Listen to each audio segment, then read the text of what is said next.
ప్రతి శుక్రవారం ఓటీటీలో విడుదలయ్యే సినిమాలు ప్రేక్షకులను విశేషంగా ఆకట్టుకుంటున్నాయి. పదుల సంఖ్యలో సినిమాలు విడుదలై అభిమానులను అలరిస్తున్నాయి. ఇక ఓటీటీల్లో సినిమాలు చూడటానికి ఆడియన్స్ ఎక్కువగా ఇంట్రెస్ట్ చూపిస్తున్నారు. థియేటర్స్లో కొత్త సినిమాలు రిలీజ్ అవుతున్నా ఓటీటీలోనూ సినిమాలు చూడటానికి ప్రేక్షకులు ఎక్కువగా ఇంట్రెస్ట్ చూపిస్తున్నారు. ప్రస్తుతం ఇండస్ట్రీలో ఎన్నో రకాల జోనర్స్లో సినిమాలు ప్రేక్షకులను ఆకట్టుకుంటున్నాయి. చిన్న సినిమా, పెద్ద సినిమా అని తేడా లేకుండా కంటెంట్ బాగుంటే సినిమాలు విపరీతంగా ప్రేక్షకులను ఆకట్టుకుంటున్నాయి. థియేటర్స్లో కొత్త సినిమాలు సందడి చేస్తున్నాయి. థియేటర్స్లో విడుదలవుతున్న సినిమాలు భారీ హిట్స్ అవుతున్నాయి. పాన్ ఇండియా రేంజ్లో సినిమాలు విడుదలై ఆడియన్స్ని ఆకట్టుకుంటున్నాయి. అలాగే ఓటీటీలోనూ సినిమాలు ప్రేక్షకులను మెప్పిస్తున్నాయి. ఇప్పటికే ఎన్నో రకాల జోనర్స్లో సినిమాలు ఆడియన్స్ని మెప్పిస్తున్నాయి. ఇక ఇప్పుడు ఓ థ్రిల్లర్ సినిమా ఓటీటీలో ప్రేక్షకులను ఆకట్టుకుంటుంది. ఇటీవలే థియేటర్స్లో రిలీజ్ అయిన ఈ సినిమా ఇప్పుడు ఓటీటీలోకి వచ్చి అలరిస్తుంది. ఈ సినిమా ఓ different genre movie. Black comedy thriller కంటెంట్తో తెరకెక్కింది ఈ సినిమా. ఇంతకు ఆ సినిమా ఏదో ఇప్పుడు తెలుసుకుందాం.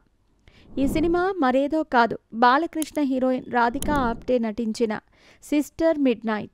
ఈ సినిమాకు కరణ్ కాందహారి దర్శకత్వం వహించారు. అశోక్ పాఠక్, ఛాయా కదం, స్మితా తాంబే వంటి నటులు కీలక పాత్రల్లో నటించారు. ఈ చిత్రం మే 30, 2025న థియేటర్స్లో విడుదలైంది. కేవలం 2 వారాల్లోనే డిజిటల్ స్ట్రీమింగ్కి వచ్చి ఆశ్చర్యపరిచింది. ఈ సినిమా కథ విషయానికొస్తే, సినిమా కథ రాధికా ఆప్టే అంటే ఉమా అనే మహిళ చుట్టూ తిరుగుతుంది. ఆమె పెద్దలు కుదిర్చిన వివాహంతో గోపాల్ అనే వ్యక్తిని పెళ్లి చేసుకుని ముంబైలోని ఒక స్లమ్లో కాపురం పెడుతుంది. అయితే ఈ వివాహం ఉమాకు ఇష్టం లేకపోవడంతో ఆమె తన భర్తతో సరిగ్గా కలవలేకపోతుంది. గోపాల్ ఒక ఇంట్రోవర్ట్ కావటంతో వారి మధ్య సంబంధం బలపడదు.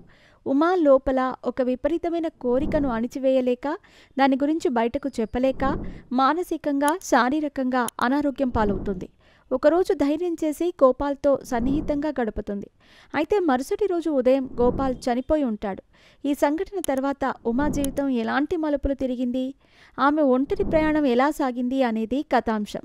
రాధికా ఆప్టే ఈ బోల్డ్ పాత్రలో అద్భుతమైన నటనతో సినిమాను ఒంటి చేత్తో నడిపించిందని విమర్శకులు, ప్రేక్షకులు ప్రశంసించారు. ఆమె ఒక స్లమ్ మహిళగా చూపించిన డెప్త్, ఎమోషన్స్ చాలా సహజంగా ఉన్నాయి. సినిమా పాజిటివ్ టాక్ను సంపాదించినప్పటికీ సరైన పబ్లిసిటీ లేకపోవడంతో పెద్దగా ప్రేక్షకులకు చేరలేదనే చెప్పాలి. ఈ సినిమా డార్క్ కామెడీ, థ్రిల్లర్ జోనర్లను ఇష్టపడే వారికి బాగా నచ్చుతుంది. బోల్డ్ కంటెంట్ కారణంగా ఫ్యామిలీ ఆడియన్స్కి దూరంగా ఉండటం మంచిది. ఇప్పుడు ఈ చిత్రం అమెజాన్ ప్రైమ్, గూగుల్ ప్లేలో హిందీలో స్ట్రీమింగ్ అవుతోంది. అయితే ఇండియాలో ఈ సినిమా అందుబాటులో లేదు.